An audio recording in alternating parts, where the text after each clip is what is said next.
Anonymous se ha ocupado de vos. Bueno, está Eduardo Ubinas con nosotros en un día realmente especial, este Día Mundial del Medio Ambiente, y evidentemente tenía que haber un rompecabezas verde aquí en El Espectador. ¿Cómo andas? ¿Bien? Todo bien, un gusto estar con ustedes. Bueno, el gusto es nuestro y estamos, la verdad, dispuestos a escucharte, a hacer esta especie de balance en este día tan importante. Bueno, tenemos un nuevo Día Mundial del Ambiente que es instaurado por las Naciones Unidas ya hace décadas atrás, para celebrar y poner sobre el tapete la cuestión ambiental. Entonces lo que les proponía a ustedes aquí en el equipo y a los oyentes es repasar cosas de Uruguay, otras de América Latina y otras globales, para hacer un mini balance esquemático, incompleto. Sí, pero que va a servir para puntapié inicial, evidentemente. Ahí está. Entonces, bueno, el énfasis del gobierno, del Ministerio del Ambiente, ha sido su campaña por las bolsas de plástico, atacar el plástico. Entonces analicemos eso como primer paso. Hay allí aspectos positivos. La crisis del plástico es bastante más grave de lo que muchos creen. Se comenzaron a manufacturar en la década de 1950 y desde aquella época hasta ahora, hace un poco más de medio siglo, se estima que se han manufacturado 8.3 mil millones de toneladas métricas de plástico. Tremendo. Es una cifra así como inconmensurable. Sí, la querés imaginar, es imposible imaginar. La mayoría de ese plástico ya está convertido en basura y ha sido arrojado a la tierra, a los lugares donde se depositan los residuos urbanos, o fueron a parar al mar. 6.3 mil millones de toneladas métricas ya se tiraron. Se reciclan por año apenas el 9%, un 12% es quemado, incinerado, lo cual eso genera muchos problemas. Y de ese 80% que se tira, por lo menos 8 millones de toneladas terminan en los océanos, que es otro problema muy grave porque quedan como micropartículas, nanopartículas, claro, ahí flotando, y generan una gran cantidad de problemas. Se manufacturan unas 400 millones de toneladas de plástico por año. Esa cifra es enorme. Entonces yo pensaba, ¿cómo explico esto para que sea entendible para los oyentes de rompecabezas? Entonces se me ocurrió esta rara comparación. Asumamos que un auto promedio de estos chiquitos nuevos pesa 1 tonelada, y asumamos, por lo tanto, que tenemos 1 millón de automóviles en Uruguay. Estoy cerca del número por lo que chequeé hoy de mañana.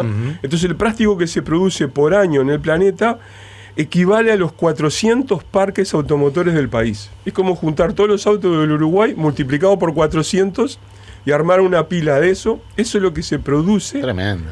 De plástico por año. Tremendo. Estamos hablando de nivel mundial, ¿no? A nivel mundial. Después te voy a hacer una cuenta de Uruguay. Bien.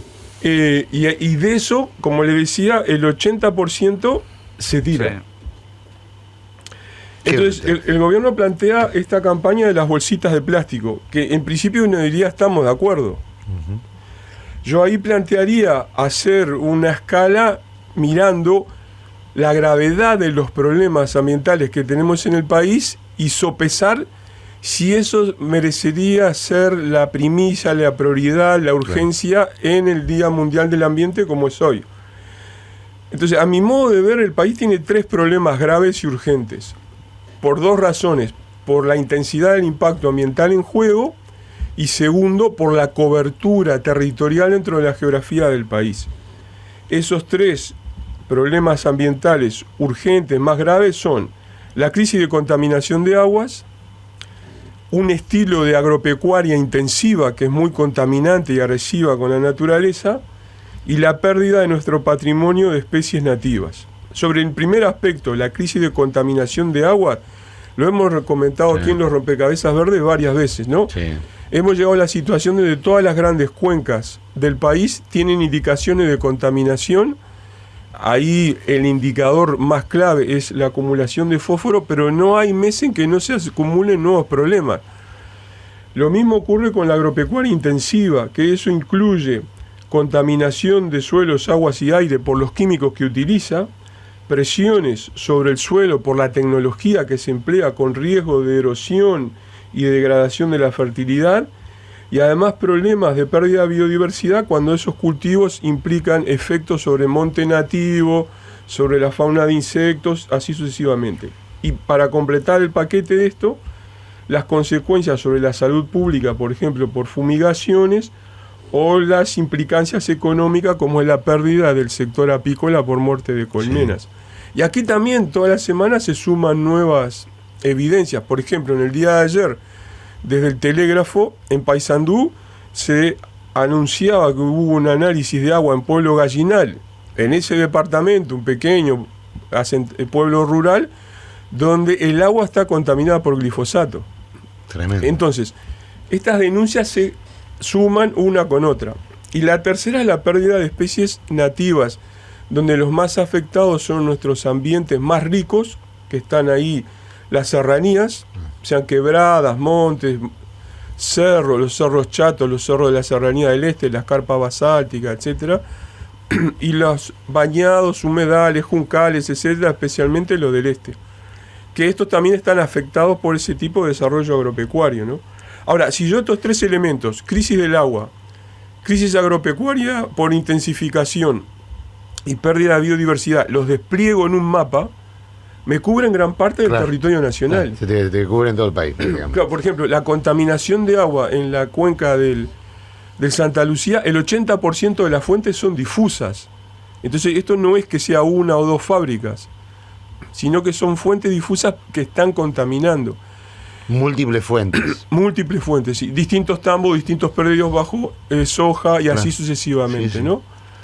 Entonces, la cobertura en el país es enorme y por eso yo considero que esto es mucho más grave que las bolsas de plástico. Entonces, si yo armo una campaña potente por las bolsas de plástico, si aplico un criterio de proporcionalidad, tendría que armar una campaña mucho más enorme con otras iniciativas legislativas para atacar contaminación del agua, qué hacer con la agropecuaria intensiva y cómo proteger efectivamente nuestra biodiversidad. Estos tres temas no son distintos a lo que pasa en América del Sur. Más o menos lo mismo ocurre en los países vecinos. Hay una crisis de biodiversidad donde tal vez la prensa le ofrece más atención a la pérdida de la Amazonía, etc. Hay toda una reestructura de la agropecuaria a escala continental donde se intensifican, como ocurre en Uruguay, se intensifican zonas como las Pampas en Argentina o el Cerrado en Brasil. Entonces la vieja y tradicional agropecuaria es expulsada hacia zonas marginales. Esas zonas marginales son invadiendo áreas naturales. En el caso de Argentina, expulso de la Pampa a viejos productores que van a parar al Chaco y ahí deforestan. Claro. En el caso de Brasil, expulso a los viejos ganaderos, compran terrenos mucho más baratos en la selva amazónica y cortan los árboles. Sí, sí. Y también es similar a la crisis planetaria, donde hemos abordado en el rompecabezas verde cambio climático, pero de nuevo asomarían acá nuevos procesos en marcha, van a tener efectos planetarios. Por ejemplo, los desbalances de nitrógeno que están ocurriendo a escala de todo el planeta, los cambios en la dinámica de las grandes corrientes de agua y así sucesivamente. Lo que estamos nosotros frente a un nuevo planeta. Sí. Sí, entonces, en este nuevo planeta, también un numerito para que los oyentes me sigan y un poco transmitirles mi angustia de las cosas que se ven, sí, sí. Es que si yo sumo el peso de todos los seres vivos que hay en el planeta, la mayor parte de eso van a ser plantas. Ahí va a ir lo grueso, el peso, ¿no? La biomasa. Sí. Los humanos solo somos el 0.01%, pero ya destruimos, artificializamos o contaminamos casi todo el resto del planeta. Es más, generamos un nuevo contexto. De todos los mamíferos que hay en la Tierra, ahora solo el 4% son especies silvestres. Rinoceronte, elefantes, tigres, cuatimao, pelada, tatú, etc. Solo el 4%. Solo el 4%. El 36% somos nosotros los humanos y el 60% son las vacas que nos dan los recursos. Qué brutal. Si yo tomo las especies de aves, solo el 30% ahora son especies salvajes, o sea, los pajaritos, los halcones, los teros, los gaviotines, gaviotas, etcétera, son solo el 30%, pero el 70% son pollos y gallinas. Claro. Entonces estamos en un nuevo planeta donde el grado de deterioro y de transformación ya a escala global es impresionante. Por eso la necesidad de otro tipo de políticas. Claro. Entonces, la cuestión, volvamos hasta la cuestión esta del plástico. Este proyecto de ley que está en discusión sobre el plástico tiene algunos elementos importantes, que es hacer la bolsa de plástico más cara, pero no resuelve el problema de fondo. Y es más, me genera, por lo menos desde las políticas ambientales, sin entrar en otros de los temas que se han discutido hoy en la prensa sobre monopolios favorecidos, etcétera, sino que acá el mecanismo es muy extraño, porque por lo que informa la prensa y algunos de los borradores del proyecto de ley, se les impondría un impuesto a la bolsa de plástico, un IMESI, pero el agente recaudador es la DGI.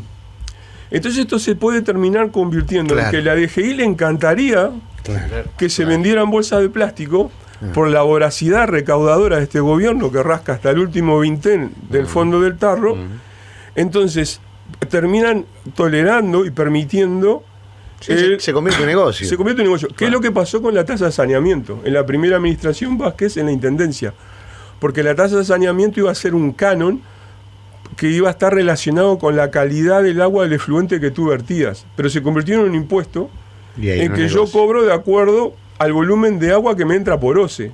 No tiene ninguna incidencia la calidad del efluente que yo tiro desde mi industria o desde mi casa. Ahora, si tomo las medidas, los indicadores que usa el gobierno, yo tomé un poco más chiquito para hacer la cuenta más fácil. Asumamos que se usan 360 bolsas por año por persona. Y asumamos, como dicen algunos de los artículos de prensa, que cobrarían unos 4 pesos por cada bolsa. Eso arrojaría que ingresarían unos 5.000 millones de pesos por año, que son un poco más de $1,5 millones por año de este nuevo impuestito. Entonces acá hay un tema económico que no hace a la esencia y que nos genera ciertos riesgos. En cambio, en lo que yo podría llamar una política ambiental sustantiva, que el país necesita con urgencia, tengo graves pendientes. Por ejemplo,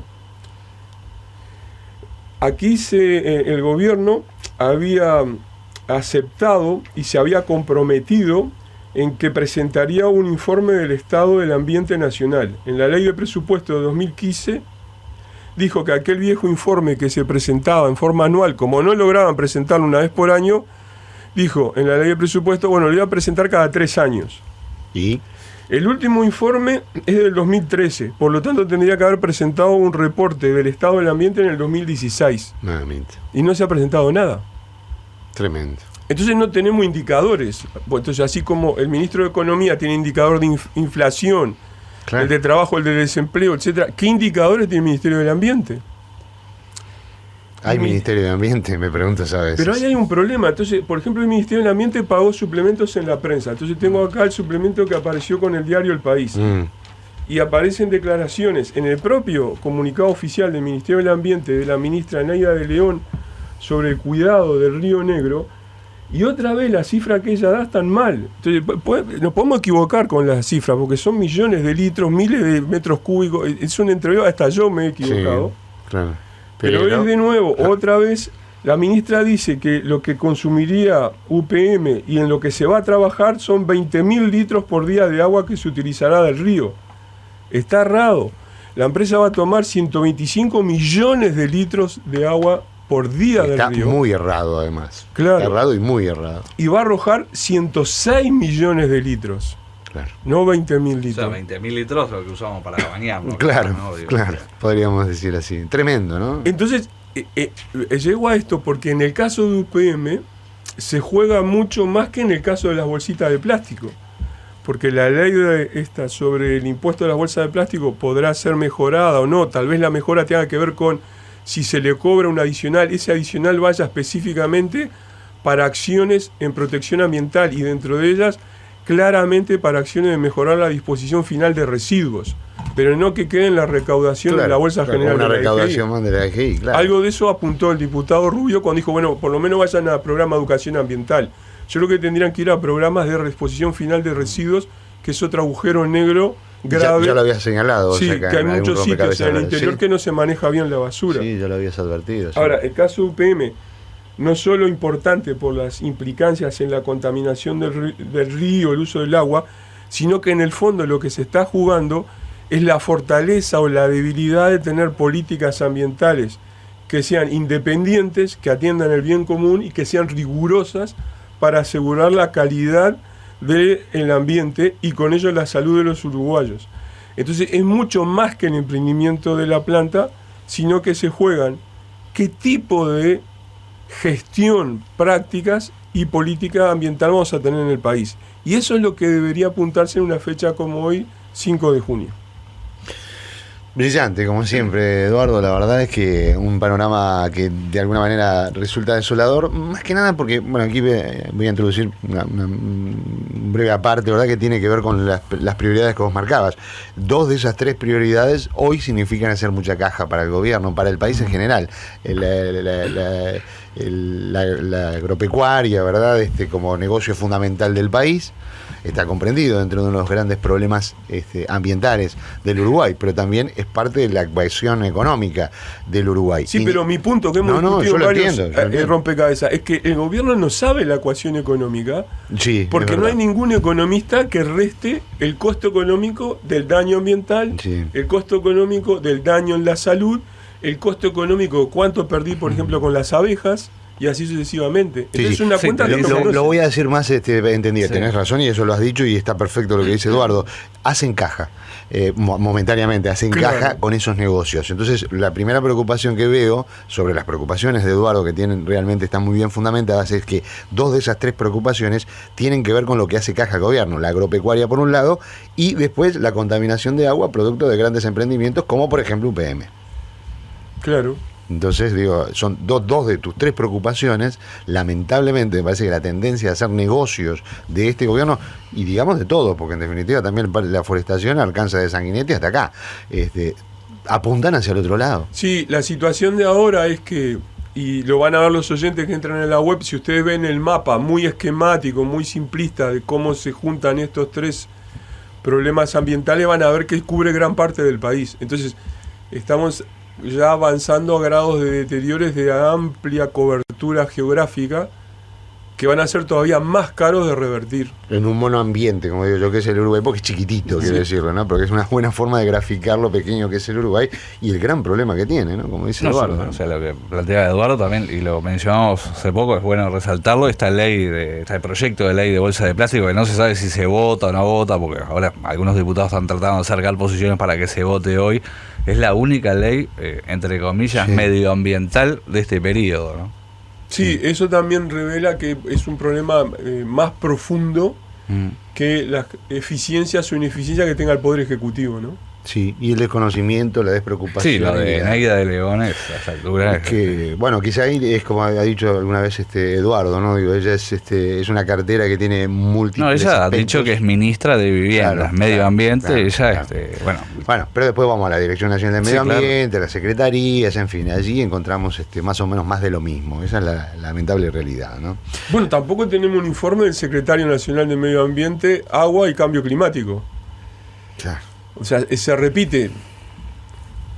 Tremendo, ¿no? Que frustrante. Bueno, nos pasaste la frustración que decías, que es la angustia, como decías vos, que realmente es la angustia de todos. Algunos oyentes que dicen, bueno, muy interesante la entrevista, cómo se puede reproducir la entrevista, les agregamos en minutos, nada más va a estar colgada en nuestros sitios. Además, Eduardo siempre aporta texto, imágenes, para que ustedes puedan comprender mejor lo que ya también explica. En un ratito va a estar en la web del Espectador y también en los sitios, en las redes sociales de Rompecabezas. Les dejo también una imagen, un esquema de este nuevo planeta, donde los que dominan son el ganado y los humanos.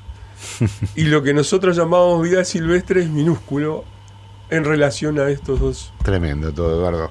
Bueno, Eduardo Udina, es un placer como siempre, un nuevo Rompecabezas Verde que no podía faltar en un día como hoy, Día Mundial del Medio Ambiente. Gracias y hasta el próximo Rompecabezas Verde. Un gusto. Saludos a Rosario, chao. Hablamos de lo que está hablando la gente y generamos juntos nuevas tendencias de conversación. Rompecabezas.